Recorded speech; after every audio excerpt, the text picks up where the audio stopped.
All right. Meanwhile, the White House is facing questions about the prisoner swap deal with Iran. Watch this. John, you just said that Iran was not going to do this for nothing. But didn't they also get 5 Iranians?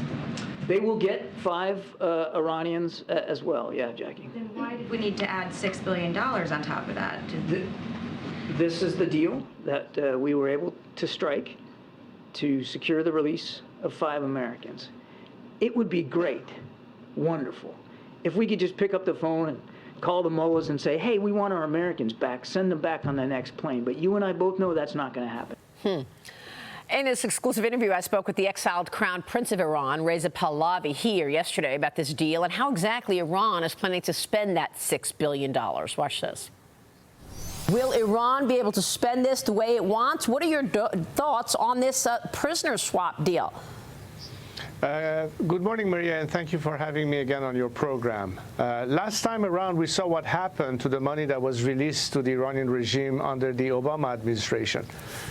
Certainly, it did not end up serving the interests of the Iranian people. It went to further finance the regime's proxies in Syria and Lebanon.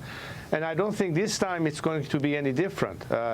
It's interesting that the authorities in Iran talk about the Islamic Republic's prerogative to spend the money. They don't mention the people of Iran, of course. The principle of paying money for ransom should be wrong to begin with. And when you incentivize a regime that it pays to take hostages, and oh, by the way, the cost for each hostage has dramatically increased. God knows if next time they get a hostage, how many more billions will have to be assessed for it. And why not release all the hostages and only a few? So many questions are risen as a result, and I think the bottom line is that it does not end up being something that would be in the interest of the Iranian people. It's going to only yet again help the regime continue maintaining itself in power. And what's dramatic is that all of this is happening on the anniversary of Mahsa's death last year, and it could be very deflating for the Iranian people to see that the leading country in the world and its administration are willing to actually slap them in the face and reward hostage takers to begin with. So many people have remarked about this that President Biden agreed to this on September 11th, agreeing to open up this money flow to arguably what many people say is the largest sponsor of terrorism. Is that a fair statement?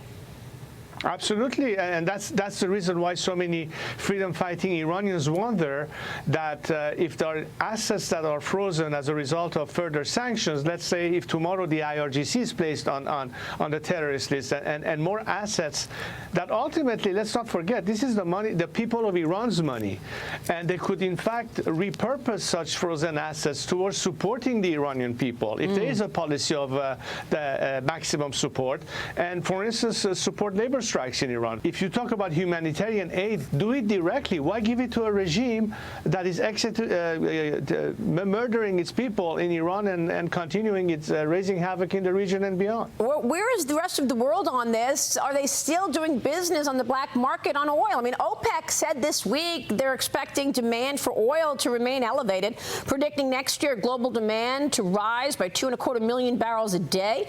They're also saying that they're demanding that demand will surpass pre-COVID-19 levels. What are your expectations in terms of demand, and how much Iranian oil is being sold right now on the black market?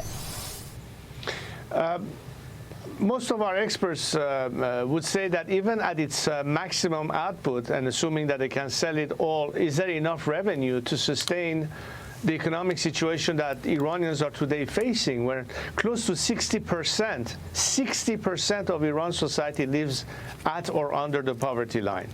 Wow. Despite that revenue, how are we going to be able to keep the country going and at the same time maintain yourself, continue your enrichment program, and so on and so forth? There's not enough for everything. And The question, therefore, is what is the priority? The regime is going to pump enough oil to finance its own survival. They don't care about the Iranian people and the starvation and the economic drastic decline that Iran has had ever since this regime has taken over. Iran's president issued a strong warning to protesters ahead of these planned demonstrations, which mark the anniversary of the arrest of Mahsa Amini. She died after being detained by the nation's so-called morality police. Reza said that we know what will happen to those who create instability in the country. Wow. Crown Prince, your reaction?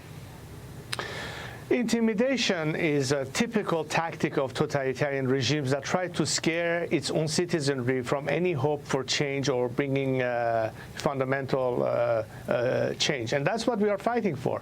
Iranians are today standing in solidarity inside Iran, in the four corners of our country and across the globe. I anticipate that on the anniversary of Mahsa's death, which is September 16th, we will probably witness the most unprecedented solidarity of people inside and outside Iran. The regime will, of course, try to intimidate. They will probably try to crack down. They have already arrested or called Mahsa's family and other political activists as a means to further scare them. But in this world of social media, in this world where the world is tuned in, they can witness that the Iranians will prove once and again how much solidarity they have against this tyrannical regime. I hope that these events will not just be marking an anniversary, but it will lead us to the next phase of struggle. And I think one point that is very important for me to make, Maria, is that, of course, Iranians are united, but we need the world to also be united with us. We want governments and their politicians, irrespective of which side of the aisle they stand, to have multi-partisan, or in this country, bipartisan support when it comes to Iran. We're talking about human rights. We're talking about self-determination, democracy. We're talking about secular values. And I'm glad that the U.S. Congress, at least, has already taken some steps in that direction. The Mahsa Act has been approved. I hope it will pass Senate as well. These are very important at a time that maybe one wing of your government is not so helpful, but at least the legislation is doing its part. Well said, Crown Prince. We stand with freedom and pray for those women. We appreciate you joining us today. Thank you, sir. Thank you again.